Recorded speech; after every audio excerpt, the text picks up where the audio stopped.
সালামু আলাইকুম রহমতুল্লাহি ওয়া সবাই কেমন আছেন? আশা করি আল্লাহর রহমতে ভালো আছেন। আমিও ভালো আছি। সহজ অঙ্ক শিক্ষি চ্যানেল থেকে সকলকে আন্তরিক মোবারকবাদ ধন্যবাদ জানাচ্ছি। আজকে আমি যে টপিক নিয়ে কথা বলবো সেটা হচ্ছে পরিসংখ্যানের যে সূত্রগুলো রয়েছে সেই সূত্রগুলো যদি আপনি সঠিকভাবে এ, এ, আয়ত্ত আনতে পারেন তাহলে কিন্তু পরিসংখ্যান নিয়ে কোনো সমস্যা হবে না। পরিসংখ্যানের যে কোনো অঙ্কই আসুক না কেন আপনি সব পেরে যাবেন। আমি সব সূত্রগুলো কালেক্ট করে এখানে লিখে রেখেছি, আগে থেকে লিখে রেখেছি বোঝার সুবিধার্থে। চলুন আমরা শুরু করি। এখানে যেমন আমি লিখেছি পরিসর সমান হচ্ছে সর্বোচ্চ মান থেকে সর্বনিম্ন মানটা বিয়োগ দিব, তার সাথে এক যোগ করব, তাহলে আমাদের পরিসর বের হবে।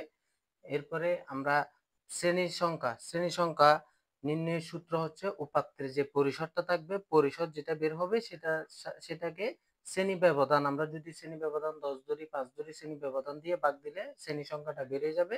এরপরে গাণিতিক গড়ের সূত্র হচ্ছে সামেশন fi(xi) কে আমরা fi(xi)/n দিয়ে ভাগ দিব। আর সংক্ষিপ্ত গড় x bar equal a plus summation fiui/n into h। আর মধ্যক নির্ণয়ের সূত্র তিনটা, একটা হচ্ছে জোড়ের ক্ষেত্রে, একটা হচ্ছে বিজোড়ের ক্ষেত্রে। জোড়ের ক্ষেত্রে কি হবে? 2/n তম পদ যোগ 2/n প্লাস 1 তম পদের যে মানটা আসবে তাকে আমরা 2 দিয়ে ভাগ দিব। আর যদি মধ্যক বিজোড় হয়, উপাত্ত সংখ্যা যদি বিজোড় হয়, তাহলে n প্লাস 1 কে আমরা 2 তম ভাগ দিয়ে এই যত আসবে তততম পদের মানটাই হবে মধ্যক। আর মধ্যক নির্ণয়ের মূল সূত্র হচ্ছে এটাই, আমাদের বেশিরভাগ সময় এটা আসবে শ্রেণী ব্যক্তি বা শ্রেণী ব্যবধান দিয়ে যদি গণসংখ্যা সারণী দিয়ে করা থাকে, আমরা মধ্যকের সূত্র এটাই ব্যবহার করব, l plus n/2 minus fc into h/fm। তাহলে আমি এগুলোর বিবরণগুলো এখানে রেখে রেখেছি। যেমন এখানে l সমান হচ্ছে যে শ্রেণীতে মধ্যক অবস্থিত সে শ্রেণীর নিম্নমান, মধ্যক যেটাতে থাকবে সে শ্রেণীর নিম্নমান। যেমন 30 থেকে বলা হয়েছে 39, তাহলে 30টা লিখবো। আর n সমান হচ্ছে গণসংখ্যা, এটা n সমান হচ্ছে গণসংখ্যাকে আমরা 2 দিয়ে ভাগ দিব, তার থেকে বিয়োগ করব fc হচ্ছে মধ্যক শ্রেণীর পূর্ববর্তী শ্রেণীর যোজিত গণসংখ্যা। মধ্যক যে শ্রেণীতে থাকবে তার আগের শ্রেণী, পূর্ববর্তী মানে আগের শ্রেণীর যোজিত, যে আমরা ক্রমযোজিত গণসংখ্যা করব সেটাই। আর fm মানে হচ্ছে মধ্যক শ্রেণীর গণসংখ্যা, মধ্যক শ্রেণী যেটাতে ধরবো সেখানে যে গণসংখ্যাটা থাকবে সেটাই। আর h সমান হচ্ছে শ্রেণী ব্যক্তি। আশা করি আপনারা বুঝতে পেরেছেন। এরপরে শ্রেণীর মধ্যমান, শ্রেণীর আমাদের মধ্যমান নির্ণয় করতে হয়। এই বিভিন্ন আমরা যদি এই গণসংখ্যা বহুভুজ আঁকি বা আরো যা করব, যদি মধ্যমান বের করতে হয়, মধ্যমান কিভাবে বের করব? শ্রেণীর যে ঊর্ধ্বমান আর নিম্নমান থাকবে সেটা যোগ করব, 2 দিয়ে ভাগ করব। এরপরে হচ্ছে 9 নম্বরে প্রচুরক।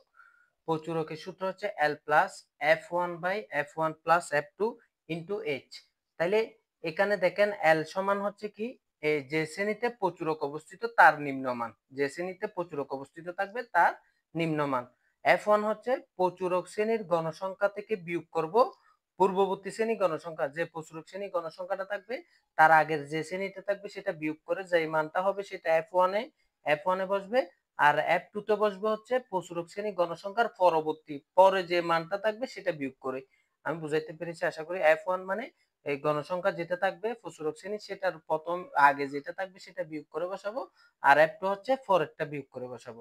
আর h মানে শ্রেণী ব্যক্তি। আশা করি বুঝতে পেরেছেন এগুলো কিভাবে ব্যবহার হবে, কোন কোন জায়গায় কখন ব্যবহার করতে হবে। আমি অঙ্কগুলো মধ্যক, প্রচুরক, তারপরে সংক্ষিপ্ত গড়, এগুলো আমি আশা করি আমি সংক্ষিপ্ত গড়টি দিয়েছি, আশা করি এগুলো আমি আস্তে আস্তে দিব।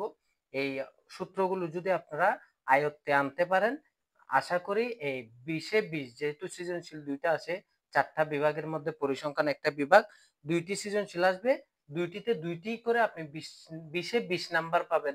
এটা আমি আশা করি আপনারা সকলে ভালো করে এগুলো আয়ত্ত করে দিবেন, তাহলে ইনশাল্লাহ আপনাদের পরীক্ষাতে যে রকম প্রশ্ন আসুক না কেন আপনারা এই সূত্রগুলো বসিয়ে তাদের মানগুলো আপনি নির্ণয় করতে পারবেন।